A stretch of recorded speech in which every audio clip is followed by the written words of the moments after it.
another episode. Oh gosh. It's actually crazy to have been on such a grind with this content, putting all this stuff out there. I'd say a pretty good place to start would be perhaps the election, and how there's definitely been a turn in the right direction. Yes, I'm happy Donald Trump became president instead of Kamala Harris.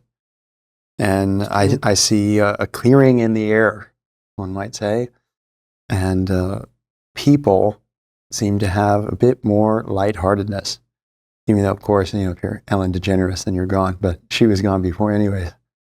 So maybe you have some thoughts on that. I think another good thing to discuss would definitely be the controlling of speech, and how everybody in the shut up business wants you to accommodate them, yet they don't understand that they're doing the exact thing that they don't want you to do, because they're allowed to say what they want to say because their beliefs are socially acceptable. And because your beliefs are not socially acceptable, well, then you need to shut up and keep it to yourself. But they don't seem to be experiencing any of the downsides of controlled speech because they're morons and they don't believe in anything positive or good. And, I'm certainly exercising it now. And I think it's a good opportunity for you as well. Do you have any particular subjects kind of just going in a circle of things we typically talk about, of course? The male-female dynamic is usually the most important one, and that is including the family dynamic.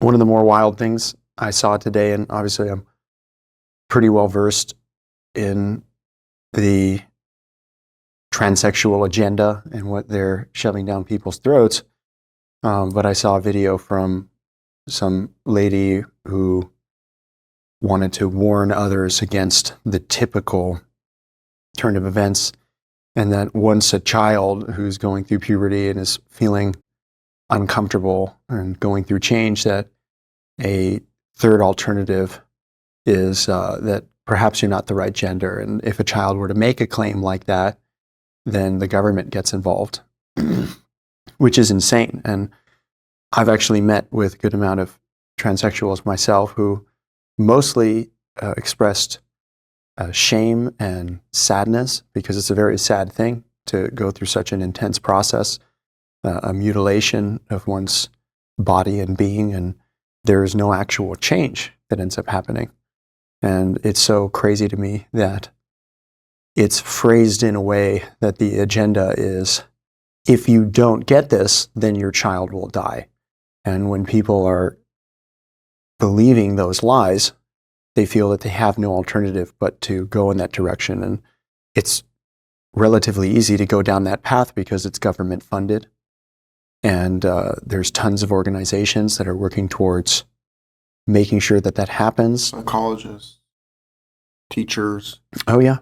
Well, this is the thing, is that the psychologist should be having a discussion with the child without any grounds for a transition about the sort of mental instability that that individual is going through.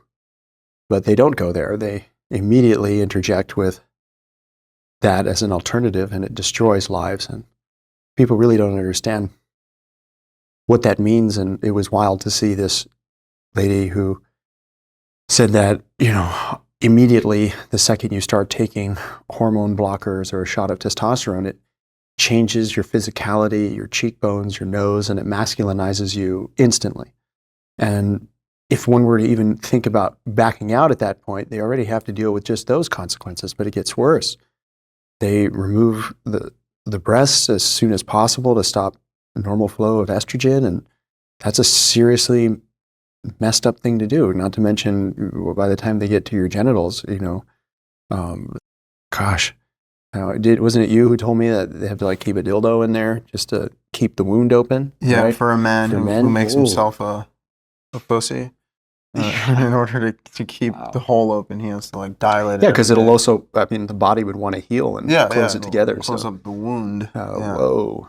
Yeah, well, you bring up a bunch of points. And in regards to the election, I think what's encouraging is that the way that Trump had a victory was through independent people speaking openly. Mhm. And that's good news, that when people speak openly and honestly, good results happen and good things happen as a result of that. People start to make better choices. And I think it's a testament to the innate goodness of reality that if we were to trend towards honesty and open dialogue and truthful discussion, we would see better results. And it's only the active clamping down on freedom and goodness that causes bad results. And so if people want a testament for the forgiving nature of existence, just look at this election and see how people being honest led to a positive victory. And, God willing, the spirit that kept people going to win the election will encourage people to keep going with this newfound influence that's been given to Trump and his team, that they should start actually implementing the things that are better for society. And, that looks like less government control and more opportunities for freedom and success and trading and, the marketplace. And part of it is this social agenda. And really it's a religious thing too, because when it comes to the homosexuality, transsexuality, the Bible already discusses what the correct viewpoint is on these matters. And so, the attempt to pretend like it's a new conversation that's just so unbelievably complex. It's it's actually quite simple, and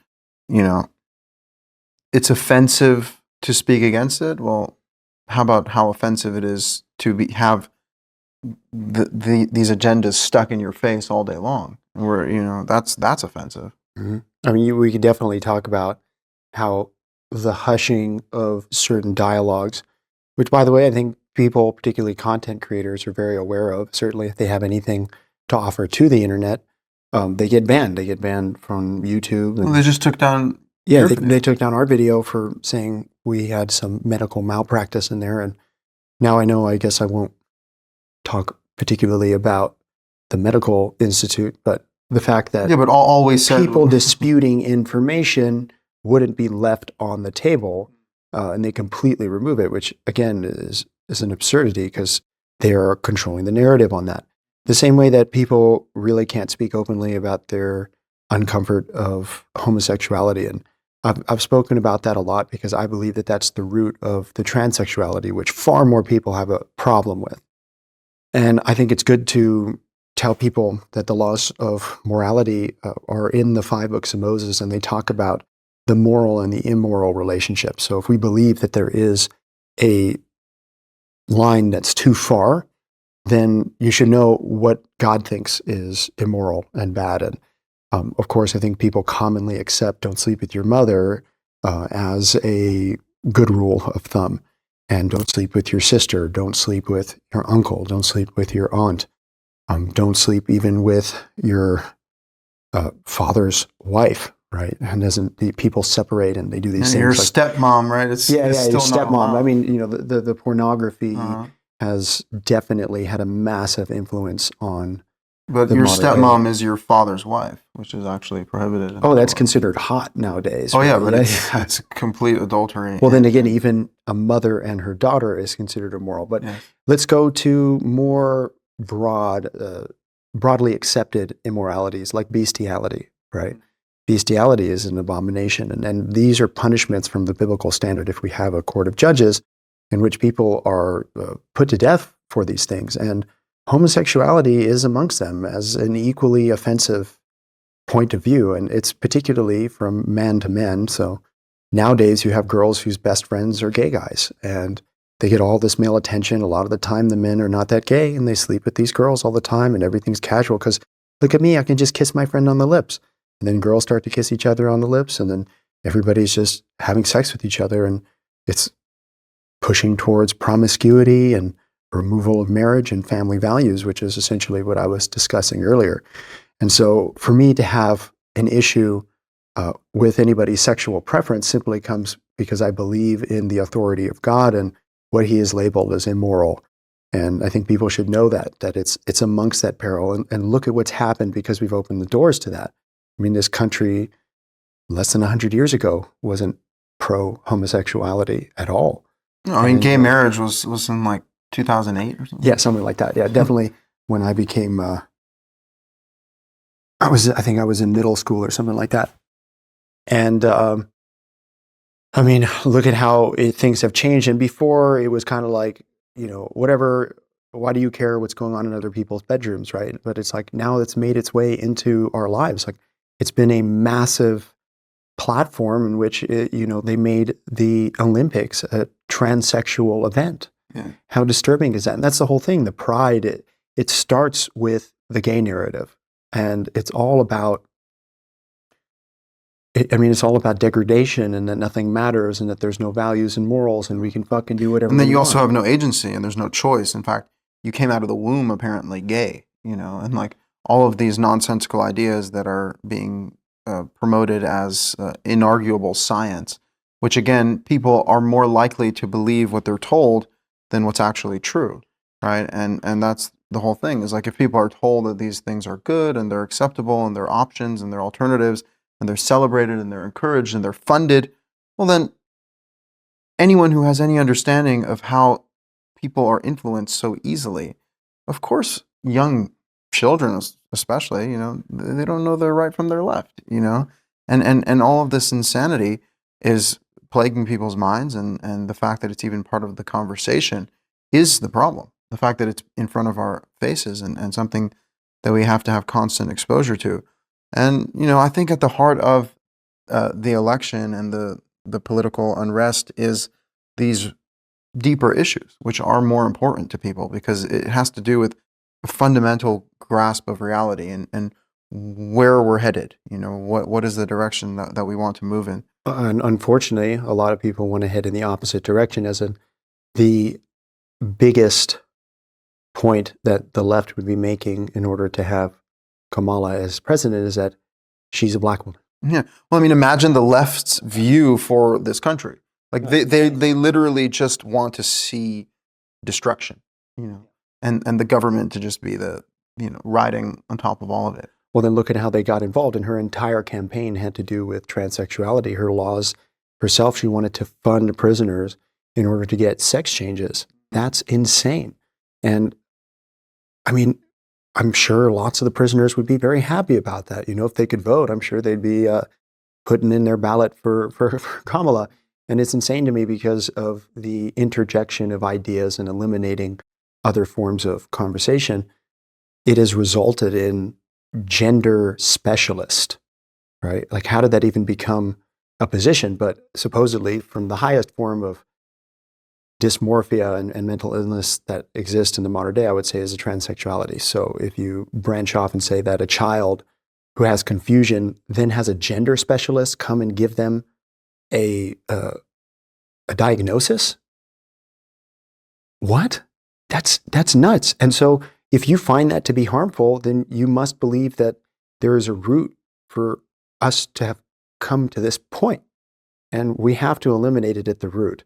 I think you and I constantly repeat that the root of all these issues comes from a removal of morals, ethics, and values, which only stem from God and His Word. And this country itself was built on those values. Even the historians do a good job actually explaining history. I would say the modern podcaster, very expressive about how, no, actually, this country was built on slavery. It's like, whoa, that's not true at all. How did hundreds and thousands of white men die in a war in order to abolish slavery, right? And also, we were all experiencing those same issues. And America itself has been, at least for World War I and World War II, a place that comes to people's aid. It sees immorality and it wants to destroy it. And God has blessed this country on those accounts. And we've suffered tremendously for those sort of actions from other people. And again, you even look at the agenda of terrible human beings like Hitler and totalitarians who introduced communism into the world, that there is no God. There's just me, your tsar, your governor, your president, your leader. and we tell you what to do. And we would be very much leading towards that had Kamala Harris become president. So thank God, God intervened and he allowed something like that to happen. It's pretty miraculous. The guy got shot and it Absolutely. grazed his ear. He got on a podcast and very well-known liberals like Elon Musk and Joe Rogan got heavily involved in order to make this not happen because he said, okay, this is a step too far. Now, based on their beliefs, they don't believe in the same things that we do, which is that, homosexuality is a problem, incest is a problem, because you see, they might agree that incest is a problem, but they might disagree that homosexuality is not. But if you bring the Bible into the equation, then it definitely brings up a good counterargument. But people don't believe in the Bible at all. Yet, even those who don't believe in the Bible want to take a stance with it because it's been working so well for so long. And it's like, no, you can't have one foot in, one foot out because it's resulting in things like this. And it's very, very bad for people's lives and quality of life. I mean, there is a funny anecdote as to what's happening right now in Congress. There's a congressman named Sarah McBride. Okay. How do you have a man named Sarah? Oh, it's a man. It's a man who's a tranny. I've heard about this guy. Who Yeah, named I know. himself Sarah, and now there's like a big controversy because this congresswoman wants to ban him from the women's bathroom, obviously, right? And what's funny is that I've actually read this guy Sarah's book when I was like a young yeshiva student, and I was just hearing about this stuff, and I was like, what the hell is this, And like I actually read his book where he transitions to become a woman, and then he actually married a woman who transitioned to be a man, and then that person died of cancer, and like there's like horrific stuff. And now this person's in Congress, and I was just like hear this name come up, and I'm like, oh my God, full circle. But essentially, this transsexual is one of the great voices for. To the larger point is that, clearly people can see the issues in some scenarios, like in sports, people can acknowledge that it's unfair. But at the root of it, you need to be fully committed to the right ideas and to have conviction in knowing that these things are wrong. And there's no situation in which they're right. And you don't get to have it both ways. You don't get to say that it's cool, but it's only a problem here, it's only a problem there. It's like this is just a problem, period. Well, in the modern day, in order to have ideas like we do, we're the ones who live in a fantasy land, because to go against the modern narrative, which is perhaps built over the past 30 years, that's more fanatical than getting a wife.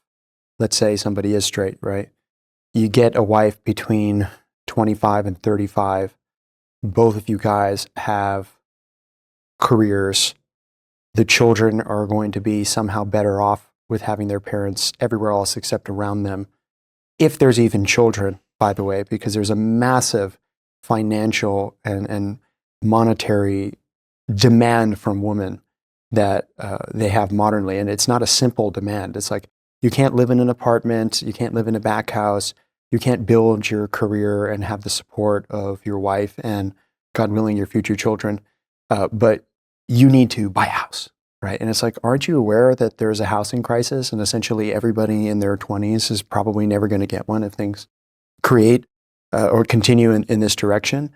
And it really goes beyond that, as in, I've been very shocked in going on dates. And honestly, I don't have many alternatives as far as meeting women. I'm even on dating apps. And I do go on the date and I ask them questions. And the ideas that I hear are really painful and ignorant, and they come from, actually, there's a great quote from a young boxer at my gym who said that he's in college, by the way, he's 18 years old, and he said that college students are entitled and they think they're good people, right? And I just love that, because it's like, just to get an idea of one of the many conversations I had with a recent date that I went on, she actually had the belief that either 90 or 100% of people who go into law school graduate, get a job. First of all, I don't know where you pull that out of. You have to be one crazy magician.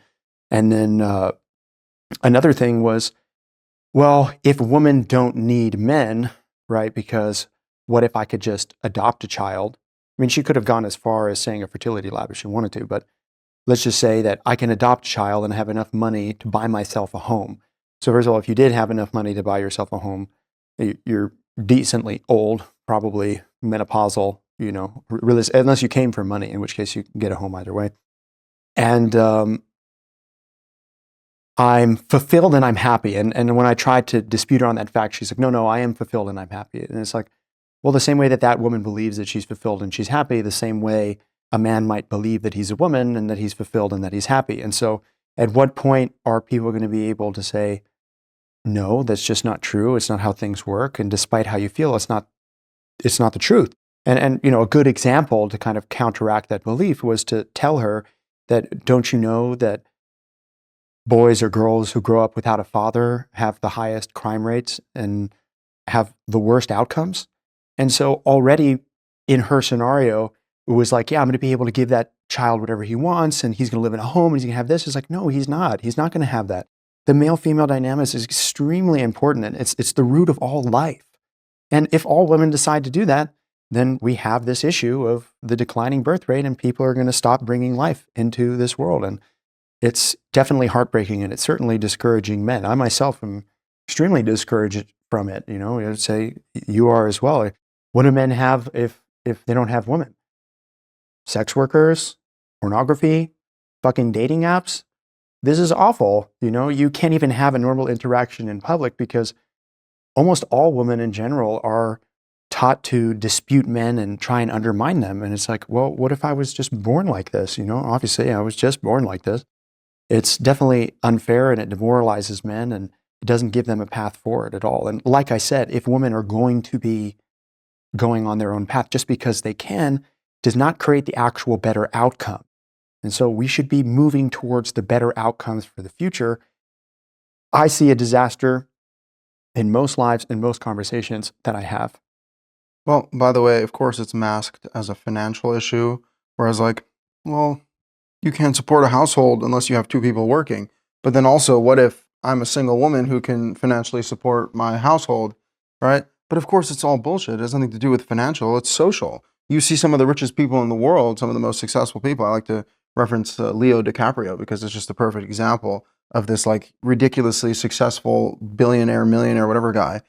He has access to all the women in the world and he hasn't had one child or one wife, right? And so clearly it has nothing to do with financial. You can be rich and famous and have access to women and still be following these evil agendas and living a despicable life, right? And so at the end of the day, you have to act correctly no matter what class you're in, whether you're rich or poor, or whether it's easy or hard.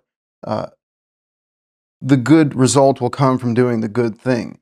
And this idea that we have to sit here and it's like the Talmud, where you're creating all of these bullshit scenarios that don't exist to just play mental masturbation without actually living and dealing with real issues. Well, what if I do this and what if I do that? It's like, what if you just acknowledge the simple fact that the human species is made up of male and female, and the union of male and female is a positive thing for all the parties and results in the creation of life and a stable family home.